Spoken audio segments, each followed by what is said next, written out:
mais ou menos, conhece bem o cenário aqui da Praça Universitária, tendo estado aqui várias vezes.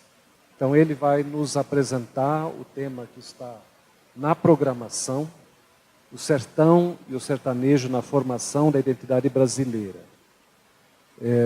Queria ainda fazer o destaque de que entre as suas produções intelectuais, eu garimpei pelo menos um título, Raposa Serra do Sol, o Índio e a Questão Nacional.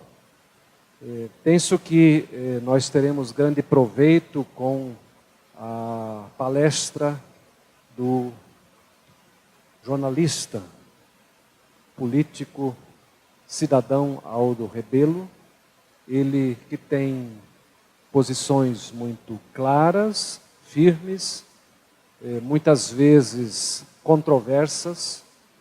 Lembro especialmente da época da relatoria do Código Civil, por meio de uma fala mansa e tranquila, porém respirando a firmeza a cada frase ou a cada parágrafo. Ministro, jornalista, cidadão Aldo Rebelo, a palavra é sua. Muito obrigado, professor Haroldo. Obrigado, professor Haroldo. Muito obrigado ao meu companheiro, amigo de longa data, professor Pessoa, ao reitor Edvar, que nos... Não, Haroldo é ele, o reitor que é o reitor dessa universidade aqui, da Universidade Federal de Goiás, que eu conheço há muito tempo. Eu conheço tanto, eu dormi muitas vezes aqui nesse alojamento e levei até tiro aqui no restaurante universitário. Teve uma confusão aqui no encontro de engenharia, em 80, e deram um tiro ali, que pegou no menino de Juiz de Fora, que estava sentado do meu lado. Fiz passeatas aqui pela Anistia, em 79, 80, com o professor Niso Prego, e com os DCEs aqui. Pois bem, então é uma alegria voltar a Goiânia, Goiás. Vim aqui muitas vezes como ministro, aqui em Anápolis, e na relatoria do Código Florestal também vim em algumas cidades aqui de Goiás. O tema do sertão e o sertanejo na identidade nacional, ele é desafiador, de grande atualidade. E ao tratar dele, eu faço não só com muito interesse, com alguma dose de paixão, mas também com muita emoção. O sertanejo é também a minha identidade. O sertanejo em todas as suas dimensões. Porque o sertão não contempla uma definição única. O sertão pode ser tudo. O sertão é o contraste, por exemplo, entre o litoral e o interior. Tudo o que não é litoral é sertão, na sua concepção mais abrangente. E como eu gosto da expressão, às vezes, andando pelo interior de São Paulo, eu digo, estou aqui visitando o sertão paulista. Ah, mas o senhor não está no sertão. O sertão é lá no Nordeste, é lá no semiárido. Eu digo, não, aqui é sertão. Aliás, o primeiro sertão do Brasil foi o sertão de São Paulo. A partir de uma certa região ali, é conhecido como a Boca do Sertão. A partir dali é sertão. Então, o sertão é tudo que não é litoral. O sertão é todo o interior. O sertão pode ser tudo que não é urbano. O mundo rural é todo o mundo do sertão. O sertão podia ser também, antigamente, tudo aquilo que é desabitado, tudo aquilo que não é ocupado. O Ermo, um poema do Vinícius de Moraes, com a música de Tom Jobim, em homenagem à Brasília, dos anos 60, muito bonito, o poema, a música também. Um certo tom de melancolia, porque trata do sertão, do ermo. E o sertão pode ter uma abordagem, a que mais me apaixona é a antropológica, ou seja, o sertanejo como tipo humano. E entre todos eles, o sertanejo escrito pelo Euclides da Cunha. O sertanejo do Euclides é quase um personagem bíblico. O Euclides descreve o sertanejo como um profeta, como quem faz uma grande revelação, como quem faz uma grande descoberta. E a literatura? Quando você se dirige, aliás, aqui no nosso folheto está citado lá o Guimarães Rosa, né, como um dos elementos, uma das referências desse debate. Está ali o sertão, no Guimarães Rosa. No Euclides da Cunha, ele está na sua plenitude, na minha opinião, na sua forma mais elevada de literatura. Eu não sei como é que alguém consegue, eu fico lendo aquilo, leio. Hoje em dia é fácil pela internet, eu abro, leio de novo, eu digo, como é que alguém pode escrever tão bem? E escreve uma coisinha bem, tudo bem. Você escreveu um monte de coisa de forma quase perfeita. Parece um Miguel Ângelo esculpindo a Pietà em forma de literatura. O Euclides da Cunha escreve muito bem. Então está ali o sertão e o sertanejo. O Graciliano Ramos, o Paulo Honório, o Fábio, lá do São Bernardo, o Fabiano, do Vidas Secas, o Zé Luiz do Rego, os tipos da nossa literatura, nossos gênios foram buscar na roça, no sertão. É o sertanejo do Euclides, o sertanejo do Guimarães, o sertanejo do Graciliano Ramos. Não precisa mais, precisa. Esses três já podem oferecer o depoimento definitivo da presença, da importância do sertão e do sertanejo, né, no nosso imaginário, na nossa identidade. O problema é que o Brasil, no impasse, na desorientação, que aparentemente é política, eu acho que a desorientação política é apenas o sintoma de uma desorientação mais profunda. É apenas a febre, é a doença de pele, de uma crise mais grave que nós enfrentamos. O que é que nós somos? Nós sabíamos o que nós éramos até há pouco tempo. Nós éramos uma sociedade marcada por desajustes, por desigualdades, por desequilíbrios, mas nós sabíamos o que nós éramos. Nós éramos uma sociedade miscigenada, uma sociedade que não estava dividida entre preto e branco como a americana, uma sociedade que procurava se integrar e combater as suas mazelas, se apoiando nas suas virtudes. Que não eram e nem são pequenas. Nós iniciamos uma campanha contra as nossas virtudes, nós iniciamos uma campanha de exaltação das nossas mazelas, e nós iniciamos uma campanha de substituição das nossas crenças, da nossa matriz civilizatória, para importar modelos fracassados lá fora. E quando eu vi, escrevi até um artigo para o Jornal Estado de São Paulo, a Suprema Corte do Brasil, o Tribunal Constitucional da Nação, reunir seus 11 integrantes para proibir a vaquejada. O país afundando em tudo quanto é crise. 11 ministros do Supremo que não têm a mínima noção do que é a vaquejada, do que ela representa, da sua origem, da sua história, da sua memória. Não sabem de nada, são seres urbanos, juristas de causas. Não são juristas da nação, são juristas de causa. Podiam ser juristas de Moçambique, da Argentina, do Congo, da Noruega, da Inglaterra, dos Estados Unidos, do Canadá, porque eles defendem causas. O Brasil, para eles, é uma abstração. E esses 11 ministros se reúnem e decidem pela ilegalidade da vaquejada. A vaquejada está proibida. Não sabia que estavam proibidos. Acho que nunca abriram o livro do Euclides da Cunha. Não sabem quem foi Graciliano Ramos. Não viram os personagens de Grande Sertão Veredas. Não leram os historiadores, os memorialistas, os viajantes do século XVIII, XIX no Brasil, e descreveram o que é o Brasil. Eu digo, isso é muito grave. Porque a decisão do Supremo é daquelas coisas aparentemente banais que revelam. É um sintoma tolo que revela uma doença grave. Talvez o médico, o próprio Supremo, e o paciente, que é o Brasil, ignorem.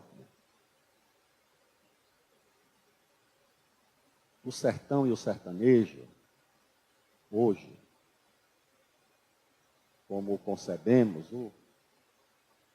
e no sertanejo eles foram buscar o tipo mais autêntico, que é o vaqueiro. O vaqueiro foi esse tipo que o Supremo foi alcançar com a sua decisão. O vaqueiro é o que está na origem da nossa formação. Quando a dona Ana Pimentel mandou trazer as vacas de Cabo Verde e espalhou a partir de São Paulo esse gado chamado Vicentino, ela criou um trio que ajudou a conformar o Brasil, não só geograficamente, fisicamente, como também culturalmente. O cavalo, o boi e o homem. Tem até um livro de uma professora da USP, que é a linha de Tordesilhas, como se fosse um arame, sendo forçado para o oeste por um boi. O chifre do boi forçando o arame de Tordesilhas para o oeste. Então foi isso. Nós tivemos um ciclo econômico no Brasil, estava nos manuais de geografia do ginásio antigamente. Não sei se ainda tem isso. Ou no livro da infância brasileira, que era no curso primário. Eu aprendi que o ciclo do gado, que tinha uma capital que era Oeiras, que abastecia o Brasil inteiro de carne e de couro. A vaquejada e o vaqueiro vêm daí, do processo de formação do Brasil, de formação social do Brasil, formação econômica, formação da cultura. O Supremo, por que o Supremo está fazendo isso? O Supremo está fazendo isso e atinge o vaqueiro e a vaquejada como expressão da existência desse tipo humano no Brasil, porque o Supremo incorpora os novos paradigmas que o Brasil vem adotando em relação à sua população. Nós estamos nos transformando numa sociedade de pretos e brancos. O mestiço está desaparecendo. Esse tipo mestiço, eu estava agora na minha cidade, lá no interior de Alagoas. Uma cidade povoada em 1600 e tanto. Todo mundo sabe quem primeiro chegou ali, quem veio, quem veio. Nós todos fomos descobrir, todas as pessoas que estavam ali, que todos nós descendemos de uma Índia. A Índia é a avó comum de todo mundo que está ali. E essa Índia tinha um sangue muito forte, porque você olha os descendentes dela hoje, é índio puro.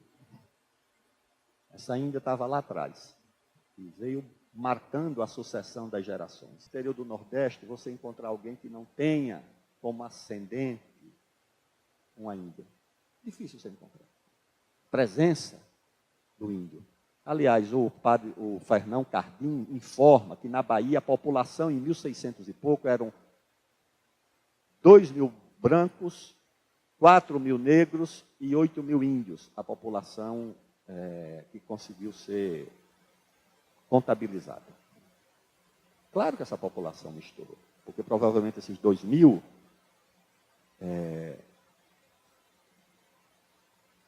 brancos eram todos homens. Todos homens.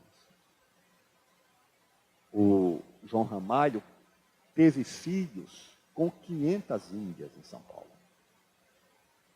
Segundo o relato dos jesuítas, ele casou com 2.000 índias. Não havia a monogamia na cultura indígena. Não havia. Os homens e as mulheres eram livres.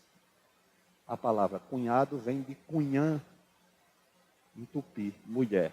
O João Ramalho tinha 5.000 cunhados em armas, no exército de 5.000 homens, que eram todos cunhados dele. Cunhados como? Porque com toda moça com quem ele casou, todos se consideravam cunhados. A igreja o obrigou a casar,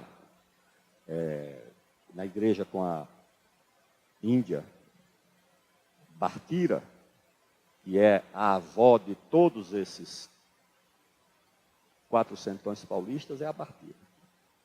Bartira é a mãe de todos aqueles bandeirantes que andaram por tudo quanto é lugar pelo Brasil. É a Bartira que é a avó deles. É a filha do cacique Tibiriçá, que está enterrado lá na cripta da Igreja da Sé. Pois bem, o Brasil importou esse padrão. O IBGE, inclusive, impõe esse padrão desde a época do governo do Fernando Henrique. O que é que eles consideram? Eles consideram o seguinte, que você responde pelo IBGE se você é branco, se você é preto, se você é pardo. E o pardo, estatisticamente, ele junta com o preto. E, estatisticamente, você promove uma modificação estatística na composição demográfica da população brasileira. E o mestiço, o caboclo, principalmente, que é o índio com o branco, esse estatisticamente desapareceu. Você não sabe mais o que é. Que é, principalmente, o sertanejo a esse tipo. Então, o vaqueiro, pode ler o Euclides, o vaqueiro é o índio com o branco. E ele descreve toda essa força do sertanejo exatamente a partir das qualidades e das virtudes humanas desses dois elementos. E ele compara, é uma coisa bonita, que ele compara o sertanejo com o gaúcho, com o homem do litoral, com o homem da zona da mata. Muito bonito. Então, o Brasil, ao importar esses valores, ele resolveu promover um genocídio étnico contra o mestiço. É isso que está em curso no Brasil. E isso tem consequências, naturalmente, duradouras, sobre todas as relações sociais no país. A nossa música é o quê? A nossa música é uma música mestiça. Nossa música, a capoeira, é uma invenção brasileira, construída no Brasil. A nossa mestiçagem não é uma coisa do sangue. Nossa mestiçagem é da cultura, é da nossa identidade. E nós estamos adotando o padrão da Ku Klux Klan, que é o padrão da gota de sangue. Qual é a gota de sangue? A gota de sangue é o seguinte, os brancos da Ku Klux Klan não admitiam que alguém que tivesse uma gota de sangue negro fosse considerado branco. Era considerado negro. Então, para eles, a categoria do mestiço não existia juridicamente. O Estado norte-americano aboliu a existência do mestiço. É branco, puro, ou se tiver uma gota de sangue negro, é negro. É a teoria da gota de sangue. Que nós importamos agora e adotamos quando os americanos estão se desfazendo dela. Então, como culturalmente, o sertão e o sertanejo se situam nessa formação, ele precisa ser banido do imaginário. Precisa ser banido. Como é que você enquadra o sertanejo? Como é que você enquadra o caboclo na Amazônia? O tipo amazônida, você enquadra como? Se você quer dividir a sociedade em preto e branco, você tem que dar um jeito antropológico, sociológico, estatístico, demográfico nessa população brasileira, que é majoritariamente mestiça. Majoritariamente.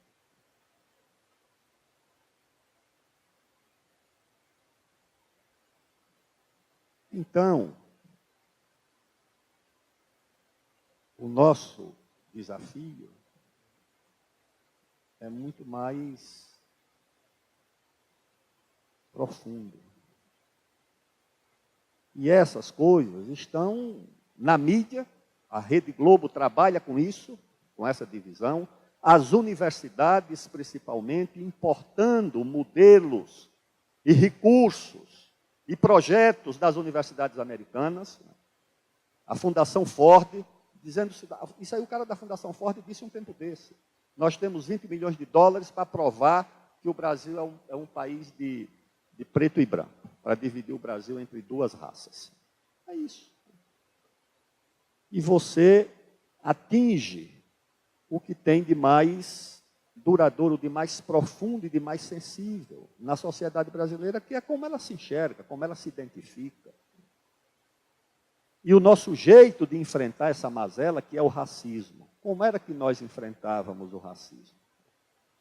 Valorizando a contribuição do negro à nossa cultura, valorizando a contribuição do negro na nossa música, na nossa arte, na nossa literatura, no esporte, no futebol. O livro do Mário Filho, Negro no Futebol Brasileiro, que eu mandei traduzir para o inglês no Ministério do Esporte para divulgar.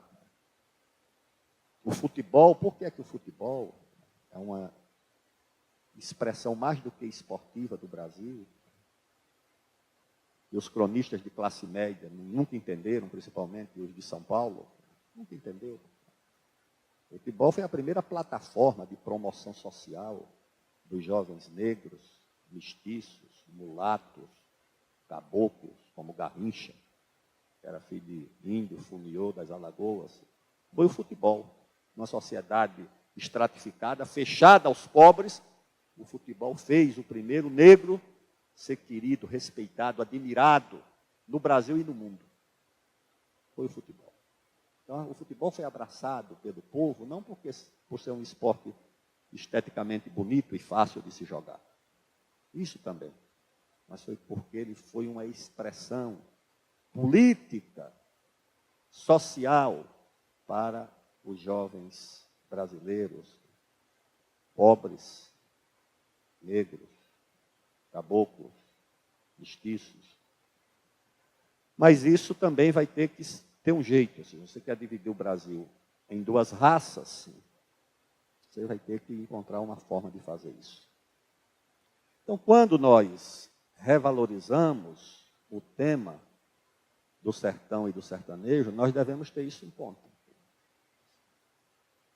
O sertão e o sertanejo vão se tornar cada vez mais um ponto fora da curva na interpretação do Brasil, na formação do Brasil.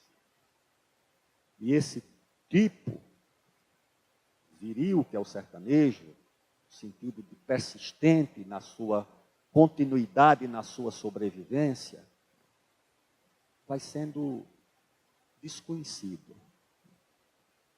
O que é que faz do sertanejo? Por que é que a conclusão do Euclides? O Euclides foi para lá achando que ia encontrar uma sub-raça. O Euclides estava influenciado pelas teorias cientificistas, racistas, que existiam no século XIX. Que o Brasil era uma civilização fadada ao fracasso. Porque era uma civilização miscigenada. Só as civilizações puras teriam futuro. Uma vez perguntaram ao Joaquim Murtinho, que era um ministro da Fazenda do Campos Sales, por que não adotava a política de industrialização como os Estados Unidos da América. Ele disse, mas eles são uma raça superior, eles são brancos. Nós somos aqui a pior mistura do mundo. O português era a escória da Europa, porque já era misturado com o africano. Então, o português era um caso perdido, era um sangue impuro, não consideravam nem europeu. Misturado com o negro e com o índio, que as pessoas consideravam o índio preguiçoso, o negro resistente à disciplina. Então, o Brasil era um caso perdido. Até que veio o Gilberto Freire e diz, não, pelo contrário, nós somos melhores. A miscigenação nos torna mais fortes e melhores. E o Euclides, quando viu o sertanejo, ele achava que ia haver aquele, ou seja, um tipo humano decadente. Era isso que ele esperava ver. E quando ele viu o sertanejo enfrentando um exército regular, bem armado, Portinari, levou Graciliano para ver o ateliê. Graciliano Ramos viu o ateliê, voltou e escreveu uma carta para o Portinari. Disse: olha, gostei muito dos quadros, eles eram do Partido Comunista. Eles, mais das suas peças, dos quadros, o que mais me impressionou foi a mãe com o menino morto. É um quadro do Portinari. Uma retirante com uma criança morta. E aí ele pergunta, como eles eram socialistas, o realismo socialista era a literatura onde tudo era sorridente, feliz, não tinha sofrimento. Ele dizia: o nosso futuro, a nossa literatura no socialismo vai ser o quê? Só com anjinhos, com querubins, rosadinhos, bonitos, felizes? Ele dizia: tomara que não. Tomara que a dor, essa grande companheira dos artistas, não nos abandone nunca. É isso que ele escreve na carta para o Portinari. Então eu acho que o sertanejo, como tipo humano, retira a sua força, para usar uma palavra da moda. Não vou usar. Só vou dizer qual é. Resiliência. Trouxeram lá do inglês. Mas a resistência, a rusticidade do sertanejo, ele retira da rusticidade do meio,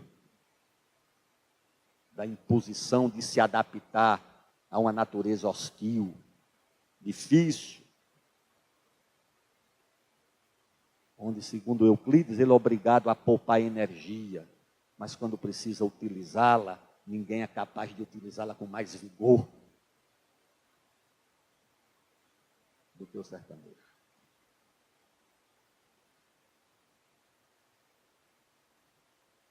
E a minha esperança reside exatamente na possibilidade de que esse tipo sertanejo ainda sobreviva no nosso meio social. Que ainda haja sertanejos, se não biológicos, mas pelo menos sertanejos intelectuais nas nossas universidades, capazes de compreender o Brasil, capaz de resistir a essa ofensiva destruidora da nossa personalidade, da nossa memória, da nossa história. O que é que nós vamos ser sem a nossa memória, sem a nossa história? Nós vamos ser uma nação portadora dessa doença. Como é que as pessoas perdem a memória? Alzheimer, amnésia. Isso. Um indivíduo com amnésia já é uma tragédia, não é? E uma sociedade nacional com amnésia, sem saber quem foi? Quem foram os nossos antepassados? Nós precisamos negar todos eles. Porque, segundo a tese que eu vi aí em algumas universidades, a miscigenação no Brasil tem que ser equiparada ao crime de estupro. É isso que eu ouço por aí. O que é que nós vamos fazer com as nossas remotas avós indígenas? Renegá-las? Desconhecê-las? Com a música do Martinho da Vila, fala da mulatada brasileira, nós vamos fazer. O que é que nós vamos fazer com a história do Brasil? Com a cultura do Brasil? Então, a minha expectativa, a minha esperança é que isso resista, certo, em algum lugar, na intelectualidade, nas universidades, na política, na música, na literatura. E essa vontade, essa ânsia de destruição, a ânsia destrutiva que acomete setores da intelectualidade, da mídia, da imprensa, da política, dos setores médios do Brasil, que isso não contamine o Brasil profundo. Nós possamos resistir e sobreviver. Olhando de passagem algumas coisas para essa conversa, eu, sinceramente, tive um lampejo de ânimo, não só pelo batismo dessa mesa aqui, como por coisas que eu vi nas universidades, inclusive aqui na Universidade Federal de Goiás. Não nos impressionemos com o número que acorre aos auditórios. Os auditórios enchem faces com coisas fúteis. Provavelmente Deixa para lá. Quando o Exército promoveu as primeiras campanhas de Canudos, um cidadão convocou um ato público de solidariedade aos camponeses, lá em Salvador. O ato público foi realizado e foi registrado. Acho que não sei se é o Euclides da Cunha, ou foi no livro do Vargas Llosa que eu vi isso narrado. Eu sei que houve esse ato com uma pessoa. O cidadão que convocou, que publicou o anúncio no jornal, só ele compareceu. Mas a marca do protesto ali ficou. Quando caíram os últimos sertanejos, está lá descrito pelo Euclides da Cunha. Era um homem, um adulto, um velho, não sei se tinha mais ou 2 homens, era pouca gente, na frente dos quais rugiam 5.000 soldados. A força, a técnica, estava toda concentrada de um lado. Mas o que é que sobreviveu daquilo? O que é que foi exaltado pelo Euclides da Cunha? Qual foi o tipo humano com o qual nós nos identificamos? Não tem nada contra o soldado. O soldado estava ali cumprindo a sua missão porque foi mandado. Aliás, todos eles combateram heroicamente. Todos eles. Morriam dando vivas à República. E morriam heroicamente. Não houve deserção, covardia. O soldado se comportou heroicamente ali. A causa era que estava errada. Né? O que sobreviveu foi a causa daqueles sertanejos. Daqueles homens e mulheres analfabetos, toscamente armados, mas a força moral estava com eles. O Brasil era aquele jagunço. O Brasil era aquele sertanejo. Era aquilo que nós tínhamos como mais consistente. Então, hoje, traçando um paralelo, tudo bem, a Rede Globo tem a tecnologia, os seus artistas, as suas novelas, os seus costumes, os seus padrões, os seus gostos, os seus valores, o que é decisivo, está lá. Mas não é ali que está o futuro do Brasil. Não é ali que está a nossa esperança. Está em outro lugar. Se não enxergamos, tratemos de procurar, tratemos de investigar. E quando investigarmos, nós vamos ver que no sertão tem coisa muito importante. Tem um verso isso é do Geraldo Amâncio, que ele diz mais ou menos isso. Sem Brasil, a América é derrotada. Com Brasil, a América vale 1000.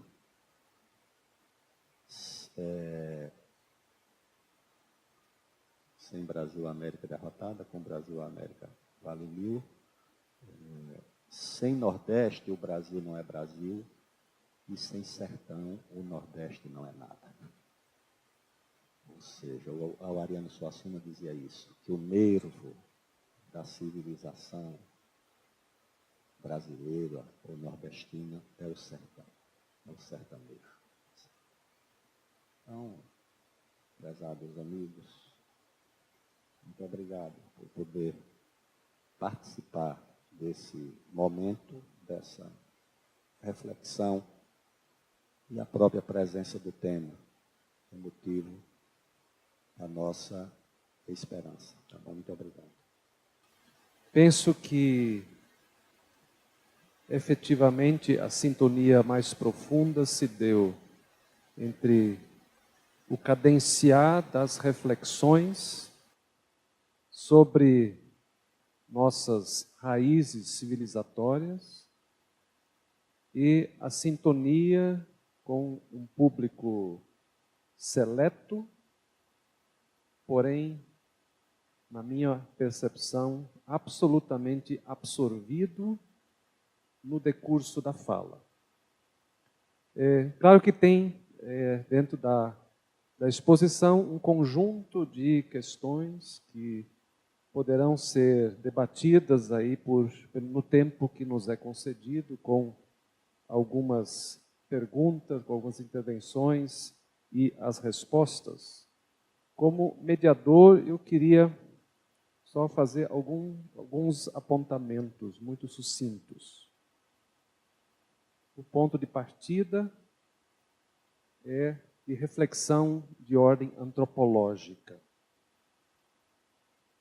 Remete ao processo civilizatório e necessariamente à pergunta pela identidade, de raiz e os seus processos transformacionais. A fala foi caminhando para o tópico da esperança, a espera de que haja sertanejos intelectuais. E estes supõem-se em diversos recantos, mas em especial na casa da reflexão crítica, que é a academia.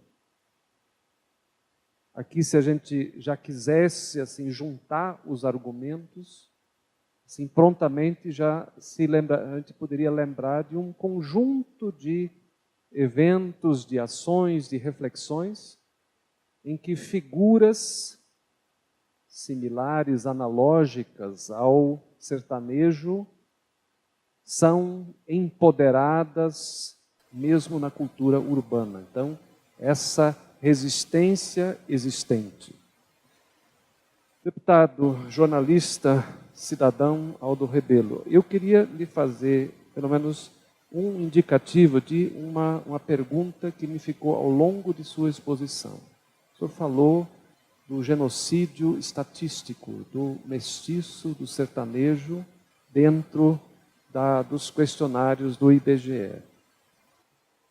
A pergunta, obviamente, vem se nós estamos diante de um projeto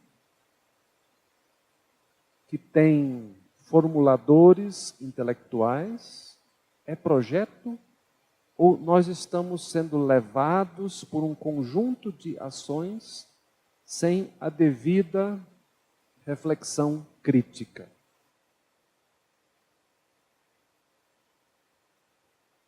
A isso eu vinculo também que nós tivemos na nossa história recente vários governos, dos quais o senhor também participou, durante os quais houve movimentos de empoderamento de setores da população, a diversidade dos direitos individuais e suas expansões, mas não houve uma fala assim mais contundente sobre a resiliência e a necessária presença do sertanejo, do mestiço, como figura de futuro na sociedade brasileira. Se o senhor ainda pudesse retomar essas questões e tendo feito essa ponte e abro, obviamente, para as perguntas e respostas. Ou se há uma formulação objetivada do ponto de vista, digamos assim, econômico, do ponto de vista político. Porque é difícil pensar, embora a questão estatística do IBGE, a forma de computar, né, a população mestiça seja muito problemática, mas é difícil pensar num projeto hoje em dia, digamos assim, de ocultação, de eliminação de um determinado grupo social, né, sem pensar numa espécie de projeto pragmático, né, um projeto econômico que estaria por trás de um processo de destruição de identidades, de culturas, ou mesmo de economias residenciais, residuais, pré-capitalistas ou familiares, etc., etc., como, em parte, ainda é o que existe de cultura sertaneja. Então, um pouco na tentativa de explicitar melhor, né, o que estaria por trás desse elemento, desse fator de destruição desses grupos. Obrigado. E gostaria de fazer um adendo aí à fala dos senhores. Como geógrafa, eu tenho muito cuidado ao analisar os dados do IBGE. Né? Então, eu penso que os dados eles não podem camuflar a realidade. Então, quem se atenta aos estudos do sertão ou de qualquer outras temáticas, ele deve se preocupar para além dos dados. Dito isso, eu quero partilhar com vocês uma experiência que tive. Há 2 semanas atrás, eu cheguei de Uauá e de Canudos, e lá existe um movimento de resistência. O que é esse movimento de resistência? Os sertões, ele é tratado por Guimarães e por Euclides de uma maneira erudita. E eu ouvi lá nessas cidades que a população em si, ela costuma não ler por não compreender o que está sendo dito. Então, o que é o movimento de resistência que acontece? As leituras dos poetas populares, a caminhada, essa atividade que eu participei chama Caminhada dos Umbuzeiros, ela trata um percurso trilhado na obra do Euclides da Cunha. Então, a gente fez um ato político, um movimento de resistência, de cerca de 55 quilômetros, percorrendo uma parte dessa obra. Então, para além dos estudos literários, é preciso pensar num campo prático e num campo político para que os sertanejos não sejam esquecidos. Então, alguém aqui nesse auditório sabia desse movimento de resistência? Porque saber pela literatura é extremamente importante. E saber desses atos políticos que estão acontecendo no interior do nosso país é ainda muito mais importante para que, além das discussões dentro da academia, a gente também possa estar nesses movimentos. Tinham pessoas de várias partes do Brasil, do Rio, de São Paulo. Nós éramos mais ou menos 70 caminhantes. E a minha pergunta para o senhor é o seguinte: eu fico preocupada em pensar que o sertão, futuramente, possa ser discutido só na academia. Porque, ao fazer isso, a gente faz um pouco o que o IBGE faz, é a minha crítica, é transformar tudo em dados. Então, a minha pergunta para o senhor é o seguinte: quais as ações que, para além da literatura, o senhor percebe que possa trazer à tona aí, evidenciar novamente esse mundo sertanejo e essas pessoas sertanejas que são esquecidas e deixadas de lado pela mídia e pelas estatísticas? Eu fui aluna do professor Haroldo na PUC, no curso de antropologia. A disciplina era misticismo e simbologia. Colega do Aldo Rebelo no movimento estudantil dos anos 80. Estou muito feliz de participar aqui dessa discussão, porque eu retornei para essa universidade em 2013, 14, um curso que trabalha a memória, que é a museologia. Agora está por fora novamente, mas me trouxe muito do que, não só a antropologia, mas a museologia, do que é o tema desse debate importantíssimo, feito aqui pela Universidade Federal, e quero cumprimentar o Aldo por esse esforço de tanto tempo na busca dessa identidade nacional. Qualquer projeto de soberania no Brasil precisa tratar disso, e é louvável esse esforço. As universidades também, quando estudam os pensadores do Brasil, todos eles procuram entender essa configuração cultural do nosso povo e quais foram as contribuições das diversas etnias. Fiquei feliz aqui também com as referências literárias do Aldo e também as referências do ponto de vista acadêmico, mas a mim o que eu sinto falta nesse debate é a relação entre a discussão das diversas etnias e classe social na configuração do Brasil. Porque eu não consigo compreender essa pergunta que Aldo faz, para onde vai o mestiço brasileiro numa sociedade em que se evidencie as diferenças e não o que nos configura enquanto unidade. Eu vejo inversamente como muito positivo que nessa configuração de uma unidade que nos formou se evidencie também toda a opressão que ela embute. Acho que isso é libertador. Você discutir o mesticismo brasileiro e fazer a pergunta: para onde foi a escravidão que dominou esse país?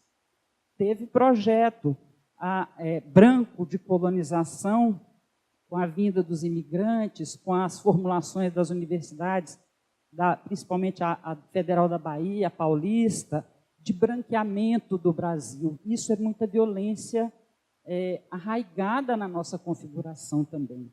Então, eu acho que não negar a nossa miscigenação não pode também nos deixar sem a reflexão profunda sobre a escravidão que está na raiz da luta de classes brasileira. Era só essa a minha observação. Vamos aqui começar do começo. O problema nosso aqui no Brasil é que algumas batalhas foram travadas e foram vencidas. Ou seja, as teorias racialistas do século XIX e as cientificistas do início do século XX, esposadas por gente de ciência, por Oliveira Viana e tantos outros grandes intelectuais, elas foram derrotadas. Ou seja, a importância do negro e do índio na formação social brasileira foi um embate resolvido em 1933, quando Gilberto Freire publicou o Casagrande e Senzala. Ele destruiu essas teorias, liquidou com isso. O Brasil passou a enxergar na presença do negro, principalmente, como um grande trunfo civilizatório. O Gilberto Freire chegou a dizer que foi o negro que civilizou o Brasil, no sentido de que o nosso português foi aprendido com o negro. Não foi o branco que forjou o nosso sotaque, o nosso jeito de falar o português. A nossa cultura. Aliás, havia casos de escravos que eram mais cultos do que os seus senhores. Os malês que escreviam e liam em árabe, que eram muçulmanos, tinham técnicas agrícolas mais aperfeiçoadas do que os colonos portugueses. Então, eu acho que essa batalha foi resolvida assim, do ponto de vista científico, do ponto de vista da doutrina. Claro que permanece ainda as mazelas sociais herdadas da escravidão. Mas isso é uma outra coisa. Isso é uma outra questão. A questão da raça, da presença e da influência do negro, essa batalha foi vencida. E a do índio, o esforço do Darcy Ribeiro foi grande, mas essa ainda ficou atrás, porque nós não tivemos um Gilberto Freire que expressasse a influência do índio na civilização brasileira, como ele, Gilberto Freire, expressou a importância do negro. O problema hoje não é você não valorizar a questão racial, a luta contra o racismo, contra o preconceito, a valorização dessas agendas. O problema é você abandonar a centralidade da questão nacional. Ou seja, parece que a questão central do Brasil existe nas razões identitárias, ou seja, nas questões de identidade biológica. O fundamental é a sua raça, o seu gênero ou coisa parecida. A sua nacionalidade não é mais importante. Aquilo que nos une não é o fundamental. Ou seja, o desenvolvimento, a ciência, a tecnologia, que interessa ao branco, ao preto, ao homem, à mulher, interessa a todo mundo. Essa é uma agenda negligenciada, a agenda central, que foi entronizada pelos governos do Fernando Henrique e do PT. Não tenho dúvida nenhuma disso. Importaram essa agenda dos Estados Unidos. Aliás, há uma coisa genial do meu amigo, querido amigo, compositor, Jorge Maltner. Em 1970, o Gilberto Gil e o Caetano Veloso estavam exilados em Londres e receberam a visita do Jorge Maltner. Esse episódio é contado no livro de memórias do Caetano Veloso, Uma Veredas Tropical. Está lá contado esse episódio. Eles recebem a visita do Jorge Maltner e começam a discutir a disputa entre os tropicalistas e o pessoal da MPB. O pessoal da música popular brasileira, Chico Buarque, Paulinho da Viola, eram mais ligados ao Partido Comunista. E esses tropicalistas eram mais modernos, mais cosmopolitas, mais internacionalizantes. E havia um enfrentamento nos festivais, era um duro enfrentamento entre os tropicalistas e esse pessoal mais de esquerda. Assim. E o Caetano era um homem preocupado com as consequências desse embate, e perguntou Jorge Maltner, que é um sujeito brilhante, disse: o que é que você acha disso? O Maltner disse: esqueça, essa agenda acabou, essa batalha já foi resolvida. Aí o pessoal perguntou por quê. Ele acabava de chegar dos Estados Unidos, onde ele tinha passado uma temporada como secretário lá de um grande escritor americano, um poeta. E o Maltner ficou lá essa temporada e chegou em Londres, de volta para o Brasil. Ele disse: não, essa batalha foi resolvida. Aí o Caetano perguntou: mas por quê? Ele disse: não, porque essa agenda já está superada. A agenda entre esquerda e isso aí acabou. O futuro vai ser a agenda imposta pela América. Aí o Caetano perguntou: e qual é a agenda imposta pela América? Ele disse: é um gay branco disputando espaço institucional com uma lésbica negra. Essa é a agenda da América, essa vai ser a agenda de todo mundo, porque eles vão impor essa agenda no futuro. Essa observação do Jorge Maltner. Então, na verdade, a agenda identitária, ela se impôs no Brasil, se impôs nos partidos, se impôs nas instituições, se impôs no Congresso, se impôs no Supremo. E a questão nacional, ela ficou negligenciada, ninguém discute. E a questão nacional, naturalmente, tem que tratar dos tipos brasileiros, das coisas do Brasil. Mas isso nós abandonamos. Nós temos uma agenda do multiculturalismo, nós temos a agenda identitária. Ou seja, a agenda que prevalece é a agenda das identidades biológicas, a agenda da identidade nacional, essa aí passou a ser completamente secundarizada. A nossa sertaneja, como é seu nome? Josi. Você é sertaneja? Então, deixa eu lhe dizer, eu ando ali, há 30 anos que eu ando por ali, essa região toda. Uauá, Euclides da Cunha, Monte Santo, subi aquelas igrejas ali, fiz aqueles roteiros. Aliás, tenho até os mapas do Euclides da Cunha que ele levou na época.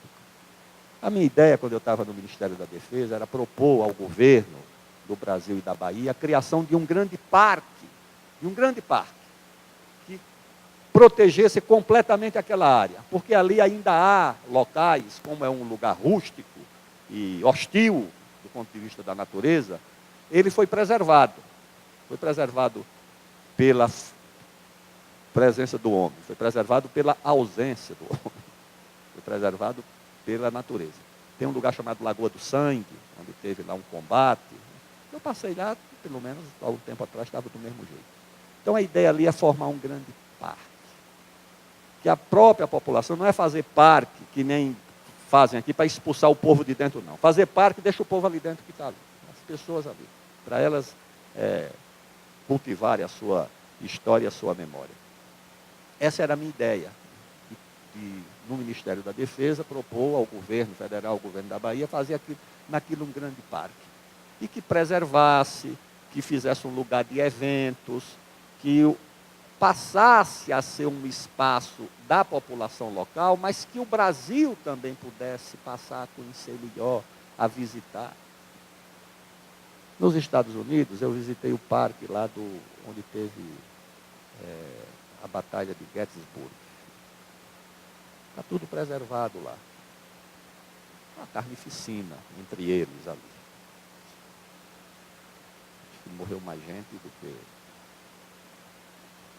muito mais sangue do que em Canudos, aquela guerra civil americana. Eles preservaram tudo. Preservaram tudo. Lá as pessoas visitam, os americanos valorizam muito a história.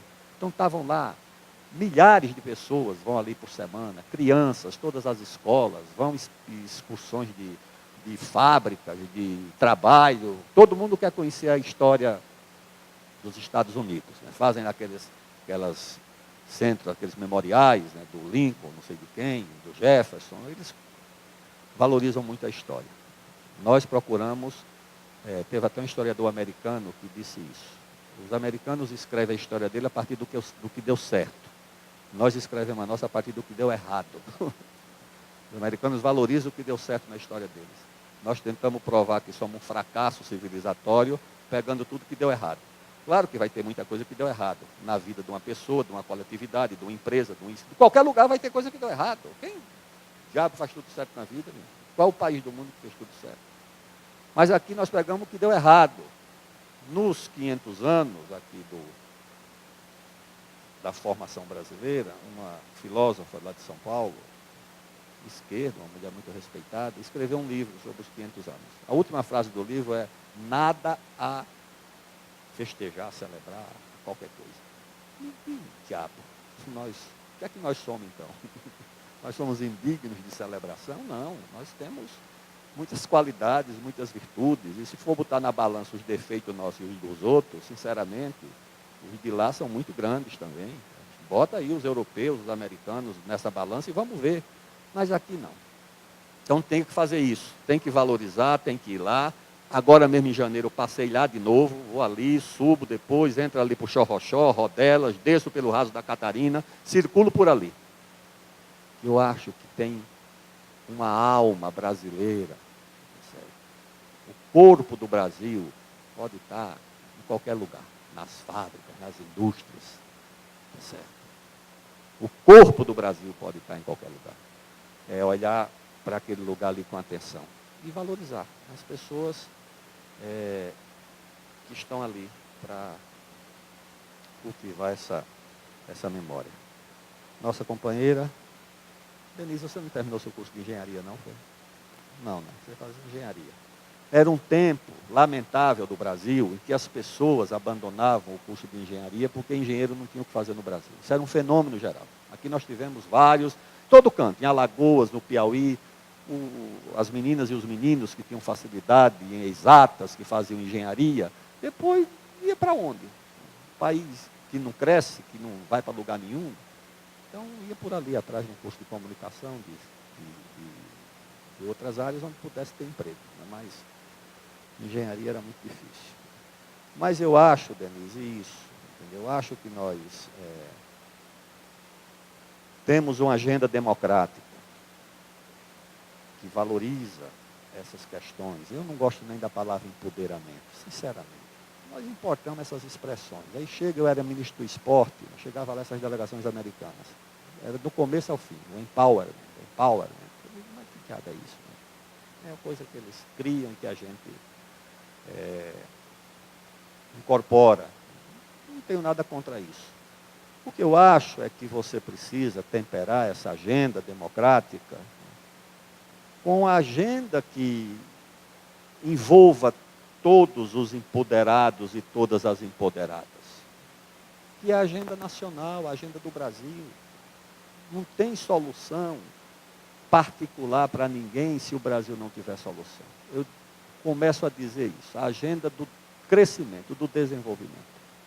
Agora o Michel Temer cortou os orçamentos não sei de quê, disse que não vai ter dinheiro. Eu digo, já não tinha.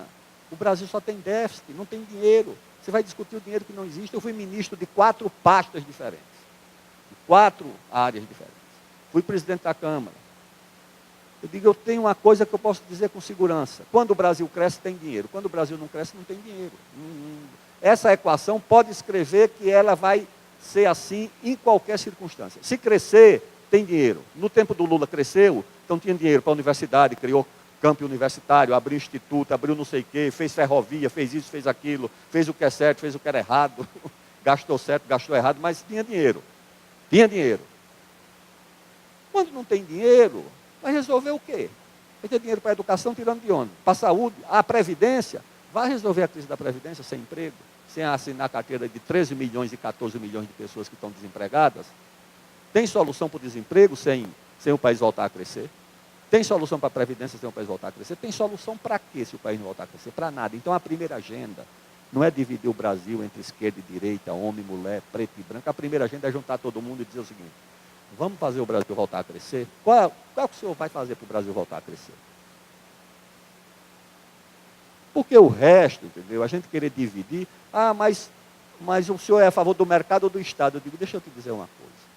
O Brasil precisa de mais Estado onde ele é necessário e de mais mercado onde ele é necessário. A China é o país, professor, que mais aumenta salário no mundo. A gente vivia com a conversa de trabalho escravo e dizia, não vão atrás disso, que isso é uma ilusão, os sindicalistas. A China hoje, a média salarial já está maior do que a do Brasil. Em todos os salários, do mínimo aos salários de alta tecnologia. A China foi o país que mais aumentou o salário do mundo. A China foi o país que mais tirou gente da pobreza no mundo. E a China foi o país que mais criou bilionários no mundo. Foi a China. Tem mais bilionários do que os Estados Unidos. O mercado, fica essa turma aqui, mas porque os Estados Unidos, o paradigma de mercado, esqueçam, o mercado hoje respira pela China.